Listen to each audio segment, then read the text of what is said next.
গত বছর ইনফিনিক্সের রিলিজ হওয়া সবথেকে জনপ্রিয় স্মার্টফোন হচ্ছে ইনফিনিক্স নোট 35G। ফোনটি সেল হয়েছিল লাইক ক্রেজি, কজ বাজেটের মধ্যে ফোনটি যা যা দিচ্ছিল সেই বাজেটে তা অন্য কেউ আর দিচ্ছিল না। সো আজকের ভিডিওতে আমরা that famous Infinix Note 35G স্মার্টফোনটাকে নিয়ে কথা বলবো। ফোনটির ব্যাপারে লং টাইম ইউজিং এক্সপিরিয়েন্সের ইচ অ্যান্ড এভরিথিং সব কিছুই জানবো। জানার চেষ্টা করবো 1 বছর পরে সে ডিভাইসটি অ্যাকচুয়ালিতে বর্তমানে বা কেমন পারফর্ম করছে। আপনাদের অনেকের মনেই প্রশ্ন থাকে যে ইনফিনিক্সের স্মার্টফোনগুলো আসলেই লং লাস্টিং হয় কি না।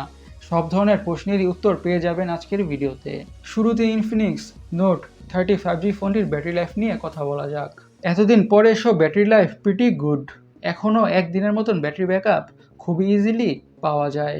খুব বেশি হেভি ইউজ করলে তখন আবার দিন শেষে সন্ধ্যার দিকে চার্জে কানেক্ট করা লাগে, কিন্তু ওভারঅল বলতে গেলে এতদিন ইউজ হওয়ার পরও এখনও স্টিল ব্যাটারি লাইফ ইমপ্রেসিভ। এতদিন ব্যবহারের পরও ফোনটির বাটনগুলো স্টিল ক্লিকি এবং ঠিকঠাক, কোনো ধরনের ইস্যুস নাই ওভার হিয়ার। ফিঙ্গারপ্রিন্ট সেন্সরের আনলকিং স্পিডটাও এখনও প্রিটি ফাস্ট, টাচ করার সাথে সাথেই আনলক করে ফেলে। আর ফেস আনলকটাও খুবই কুইক, সাথে সাথেই আনলক হয়ে যায়, লেট হয় না। এই ফোনটির সবথেকে ভালো লাগার ব্যাপার হচ্ছে ডিসপ্লেটি। এই ডিসপ্লেতে আমরা মুভি দেখে, সিরিজ দেখে, ইউটিউব ভিডিওস দেখে অনেকটা ভালোভাবে এনজয় করেছি। আইপিএস প্যানেলের মধ্যে ইনফিনিক্স যে খুব ভালো একটি প্যানেল ইউজ করেছে বা ব্যবহার করেছে সেটা বোঝাই যাচ্ছে। কালারগুলো নাইস এবং ভাইব্রেন্ট। আর ডিসপ্লেতে 120 হার্জের রিফ্রেশ রেট থাকার ফলে স্ক্রোলিং স্মুথ আর স্পিডি। স্ক্রোলিং করে বা ব্রাউজিং করে এখনও ভালোই স্মুথনেসের ফিল পাওয়া যায়। সো এখন বলা যেতে পারে ডিসপ্লে ইউজিং এক্সপিরিয়েন্সটা স্যাটিসফাইং। স্পিকিং অফ স্যাটিসফাইং, ফোনটির ডুয়াল স্টিরিও স্পিকারসের সাউন্ড কোয়ালিটিও অনেকটাই স্যাটিসফাইং।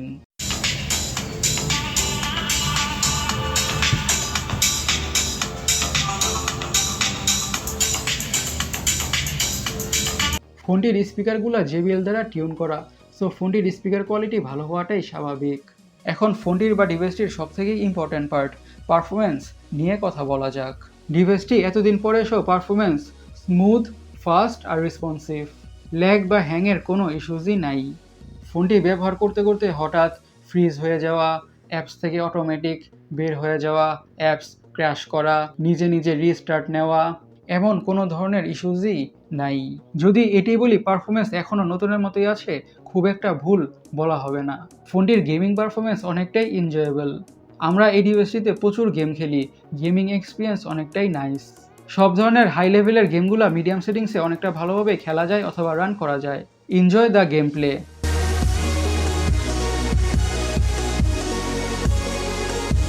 হ্যাঁ, এটা ঠিক, ফোনটিতে কিছুটা হিটিং ইস্যুস আছে। বিশেষ করে হেভি ইউজ করলে বা ফোনটির উপর খুব বেশি প্রেশার দিলে তখন হিট হয়। ফোনটির ক্যামেরা অনেকক্ষণ ইউজ করলে বা ব্যবহার করলে, ভিডিও এডিটিং করলে বা খুবই বেশি হেভি ইউজ করলে তখন ফোনটি মোটামুটি ভালোই গরম হয়। কিন্তু ফোনটিতে ব্যাক কভার ইউজ করার ফলে হিটিং ইস্যু তেমন একটা ফিল হয় না। এখন সফটওয়্যার আপডেটের পর দেখা যাক যে হিটিং ইস্যুস ফিক্সড হয় নাকি।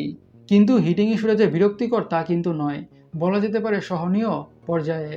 আর ফোনটি খুবই তাড়াতাড়ি কুল ডাউনও হয়ে যায়। এখন ফোনটির আরও একটি ইন্টারেস্টিং ফ্যাক্ট নিয়ে কথা বলা যাক, সেটা হচ্ছে ক্যামেরাটা। ফোনটিতে দেখানোর জন্য ট্রিপল ক্যামেরা সেন্সর থাকলেও কাজের সেন্সর হচ্ছে একটাই। 108 মেগাপিক্সেলের প্রাইমারি সেন্সরটা বাজেটের মধ্যে অ্যামেজিং। ফোনটিতে f1.75 অ্যাপারচার থাকার কারণে ডিটেল এবং শার্প পিকচার্স ক্যাপচার করে।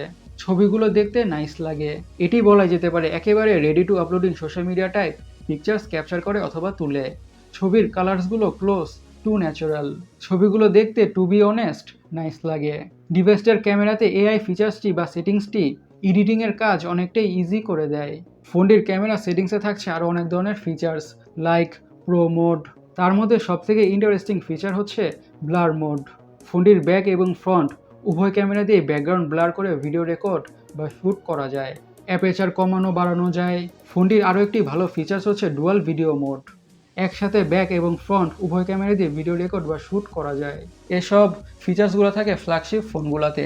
এত লো বাজেট ফোনে এমন ধরনের ফিচার্স পাওয়ার ব্যাপারটা ইনফিনিক্সকে অ্যাপ্রিসিয়েট করার মতোই, রাইট? ডিভাইসটি রান করছে Android 14 on top of XOS 14। আমরা এটি বলতেই পারি ইনফিনিক্সের XOSটা অনেকটাই আন্ডাররেটেড একটা ইউআই বা স্কিন, কারণ ফোনটিতে থাকছে টনস অফ কাস্টমাইজেশনের options and features. You literally can change each and everything. So ফোনটির লাস্ট ভার্ডিক্টের কথা বলা যেতে পারে ফোনটি আরও 3 থেকে 4 বছর খুবই আরামে লাস্ট করবে। ইউজড মার্কেট থেকে যদি ফোনটি লো বাজেটের মধ্যে ক্রয় করতে চান তাহলে ফোনটি খুবই একটা ভালো ডিলই হবে। সো গাইস, এই ছিল ইনফিনিক্সের স্মার্টফোনের লং টার্ম ইউজিং এক্সপিরিয়েন্স। আপনারা কারা কারা ইনফিনিক্স নোট 30 5G স্মার্টফোনটা ইউজ করছেন, আপনাদের ইউজিং এক্সপিরিয়েন্স কি অবশ্যই কমেন্ট সেকশনে কমেন্ট করে জানাবেন। অ্যান্ড আমাদের আজকের ভিডিওটা এই পর্যন্তই। আমি সৈকত, সাইনিং আউট।